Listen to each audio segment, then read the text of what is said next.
வணக்கம் நண்பர்களே, AKS creative கிரியேஷனுக்கு உங்களை அன்போடு வரவேற்கு. இன்றைக்கி நம்ம பார்க்க போகிறது பார்த்திங்கன்னா, ஒரு சொட்டு எண்ணெய் கூட இல்லாமல் ஒரு இறால் குழம்பு தான் வைக்க போகிறோம். இந்த இறால் குழம்புல முக்கியமாக நம்ம வந்து சுரைக்காய் சேர்க்க போகிறோம். அந்த சுரைக்காயை வந்து வேக வைக்கிறதுக்காக தான் இப்போ நான் மண் சட்டியில் கொஞ்சமாக தண்ணி சேர்த்துருக்கேன். அந்த தண்ணி கொஞ்சம் நேரம் நல்லா கொதிக்கிறதுக்காக மூடி வச்சு அதை கொதிக்க வச்சிடலாம். இப்போ ஓப்பன் பண்ணி பார்த்துடலாம். தண்ணி பார்த்திங்கன்னா இப்போ நல்லாவே கொதிச்சிருச்சு. இந்த ஸ்டேஜில் நம்ம தோல் சீவிட்டு பொடி பொடியாக கட் பண்ணி வச்சுருந்தேன் அந்த சுரைக்காய் வந்து உள்ளே சேர்த்துடலாம். இறால் குழம்புக்கு எப்போவுமே சுரைக்காய் சேர்த்திங்கன்னா ஒரு தனி டேஸ்ட்டுங்க. சப்போஸ் உங்களுக்கு சுரைக்காய் கிடைக்காத பட்சத்தில் முள்ளங்கி கூட சேர்க்கலாம். முள்ளங்கி சேர்த்தாலும் ரொம்ப அருமையாக இருக்கும். இப்போ இந்த காயும் கொஞ்சம் நேரம் வெந்துட்டும் மூடி வச்சிடலாம். இப்போ இந்த குழம்புக்கு தேவையான அளவுக்கு புளியை வந்து நான் தண்ணி ஊற்றி ஊற வச்சுருக்கேன். பார்த்திங்கன்னா இந்த அளவுக்கு நான் எடுத்திருக்கேன். இந்த அளவுக்கு புளி வந்து கொஞ்சம் நல்லா ஊறின பிறகு இதை நல்லா தண்ணி ஊற்றி கரைச்சி அதை வந்து ரெடி பண்ணி எடுத்து வச்சுக்கலாம் தனியாக. இப்போ நம்ம வேக வச்சுருந்த காய் வந்து ஒரு 3/4 பாகம் நல்லாவே வெந்துருச்சுங்க. இப்போ வந்து இதுக்கு தேவையான அளவுக்கு மிளகாத்தூள்லாம் நம்ம சேர்த்துடலாம். அதுக்கு முன்னாடி நம்ம சேனல் நீங்கள் இது வரைக்கும் சப்ஸ்கிரைப் பண்ணலன்னா பக்கத்தில் இருக்க ரெட் கலர் சப்ஸ்கிரைப் பண்ணாமல் சப்ஸ்கிரைப் பண்ணுவேன். கூடங்க பக்கத்தில் வர பெல் பட்டன் வரும், அதே ப்ரெஸ் பண்ணிவிடுங்க. அதில் ஆளுங்கிற ஒரு ஆப்ஷன் வரும், அதே செலக்ட் பண்ணுங்கள். அப்போ தான் நம்ம சேனலில் போகிற எந்த வீடியோவும் உங்கள் ஃபோனுக்கு நோட்டிஃபிகேஷனாக உடனே வரும். இப்போ நான் குழம்புக்கு தேவையான அளவுக்கு மிளகாத்தூள் ஒரு 4 ஸ்பூன் அளவுக்கு நான் மிளகாத்தூள் சேர்த்துக்கிறேன். நீங்கள் உங்கள் காரத்துக்கு ஏற்ற மாதிரி சேர்த்துக்குங்க. அதோடு பார்த்திங்கன்னா ஒரு 2 ஸ்பூன் அளவுக்கு மல்லித்தூள். நான் வந்து மிளகாத்தூள் மல்லித்தூள் தனித்தனியாக அரைச்சி வச்சுருக்கேன். அதனால் அந்த ரேஷியோவில் வந்து நான் சேர்த்துக்கிறேன். நீங்கள் ஒன்றா அரைச்சி வச்சுருந்தாலும் உங்கள் காரத்துக்கு ஏற்ற மாதிரி சேர்த்துங்க. இப்போ மல்லித்தூள் பார்த்திங்கனாக்கா ஒரு 2 ஸ்பூன் அளவுக்கு சேர்த்துக்கிறேன். அதோட ஒரு சின்ன ஸ்பூனால் மஞ்சத்தூள் பார்த்திங்கன்னா கொஞ்சமாக வந்து சேர்த்துட்றேன். இப்போ இந்த அளவுக்கு சேர்த்தாக்கா எனக்கு வந்து காரம் சரியாக இருந்துச்சு. இப்போ இதை வந்து நல்லா கலந்து விட்டுடுங்க. இப்போ நீங்கள் இது வரைக்குமே பார்த்துருப்பீங்க, நான் அந்த குழம்புல வந்து ஒரு ட்ராப் கூட நான் இன்னும் எண்ணெய் சேர்க்கலை, இனிமேல் சேர்க்க போகிறதில்ல. ஆனால் வந்து குழம்பு வந்து ரொம்ப செமையாக இருக்கும். எப்படின்னாக்கா அந்த உப்பு புளி காரம் எல்லாம் வந்து அந்த காயோட பிடிச்சி அதோட நம்ம சேர்க்கக்கூடிய அந்த இறால்லையும் பிடிச்சி இருக்கும்போது ரொம்ப மணமாக இருக்கும் குழம்பு. இப்போ பார்த்திங்கன்னா குழம்பு நல்லா கொதி வந்துருச்சு.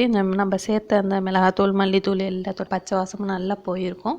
இந்த ஸ்டேஜில் நம்ம ஒரு ஸ்பூன் அளவுக்கு சோம்புத்தூள் வந்து நான் சேர்த்துக்கிறேன். அதோட கொஞ்சம் போல் வெந்தயம் ஒரு 10லேருந்து ஒரு 15 வெந்தயம் சேர்த்தாக்கா போதும். நீங்கள் வந்து வெந்தயம் வந்து பவுடராக பண்ணி வச்சுருந்தாலும் சரி, அதே விட வந்து கொஞ்சம் சேர்த்துக்கலாம். அப்போ வந்து முழு வெந்தயம் சேர்க்க தேவை கிடையாது. ஸோ இப்போ தான் அந்த ஹீட்லேயே வந்து அந்த வெந்தயம் நல்லா வந்து வெந்து வந்துடும் நமக்கு. இப்போ நம்ம எடுத்து வச்சுருந்தோம் இல்லைங்களா புளியை, அந்த புளி கரைசலை வந்து நல்லா தண்ணி ஊற்றி கரைஞ்சி வடிகட்டி எடுத்து வச்சுருக்கேன். அந்த புளி கரைசலோட 2 நல்ல பழுத்த தக்காளியாக எடுத்து அதையும் நல்லா அதோட பிசைஞ்சு விட்டு அதையும் வந்து நம்ம குழம்போட உள்ளே சேர்த்தாச்சு. சேர்த்துட்டு எல்லாத்தையும் ஒரு வாட்டி நல்லா கலந்து விட்டுடுங்க. இப்போ இந்த குழம்போட கொஞ்சமாக வந்து கருவேப்பிலை இலைகள் வந்து சேர்த்துறேன். இப்போ இந்த ஸ்டேஜில் பார்த்திங்கனாக்கா நம்ம க்ளீன் பண்ணி எடுத்து வச்சுருக்க இறாலையும் கொஞ்சம் கொஞ்சமாக வந்து உள்ளே சேர்த்துடலாம்.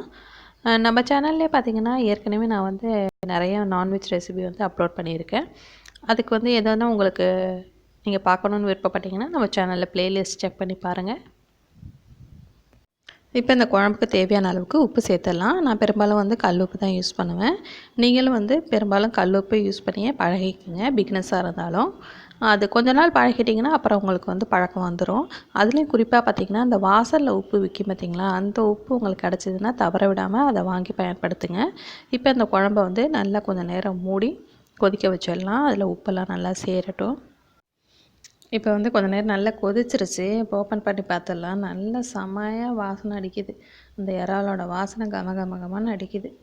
பாருங்கள், இப்போ வந்து நல்லா வந்து வெந்தும் வந்துருச்சு. அந்த காய் அந்த இறால் எல்லாம் வந்து உப்பு நல்லா சேர்ந்துருக்கும். இந்த ஸ்டேஜில் நான் பார்த்திங்கன்னா ஒரு அரை மூடி அளவுக்கு தேங்காய் வந்து அரைச்சி வச்சுருந்தேன். நீங்கள் தேங்காய் சேர்க்க விருப்பம் இல்லைனாக்கா விட்டுடலாம், ஒன்றும் பிரச்சனை இல்லை. சிலர் வந்து குழம்புக்கு தேங்காய் சேர்க்க மாட்டாங்க. அந்த மாதிரி இருக்கக்கூடியவங்க நீங்கள் தேங்காய் வேண்டாம்னா விட்டுடலாம். நான் கொஞ்சம் போல் சேர்த்துக்கிறேன். சேர்த்துட்டு இதை வந்து கொஞ்சம் நேரம் ஒரு 2லேருந்து ஒரு 3 நிமிஷம் கொதிச்சாக்கா போதும். தேங்காய் சேர்த்து அதிக நேரம் கொதிக்க தேவையில்லை.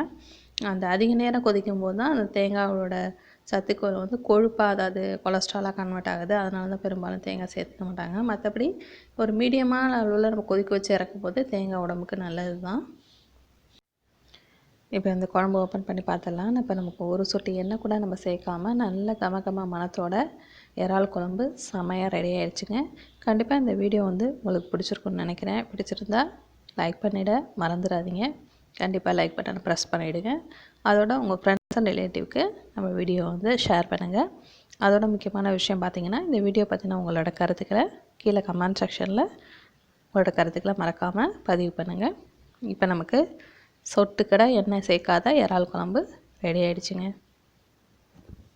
வேறு ஒரு இன்ட்ரெஸ்டிங்கான வீடியோட உங்களை மீண்டும் சந்திக்கிறேன். வணக்கம்.